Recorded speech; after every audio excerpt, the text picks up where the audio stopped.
कल्याण डोंबिवली दिल्लीकडून युतीचे फरमान आल्यामुळे शिंदे सेना आणि भाजपची युती होण्याची शक्यता आहे। युती झाली तर निवडणूक मोठ्या प्रमाणात एकतर्फी होणार आहे।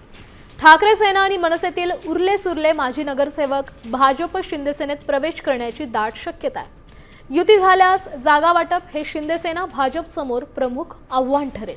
मात्र महायुतीतील अजित पवारांच्या राष्ट्रवादीची भूमिका अद्याप अस्पष्ट आहे। दुसरीकडे उद्धव सेना आणि मनसे समोर सक्षम उमेदवार शोधणं आणि त्यांना ताकद देणं हे मोठं आव्हान ठरणार आहे।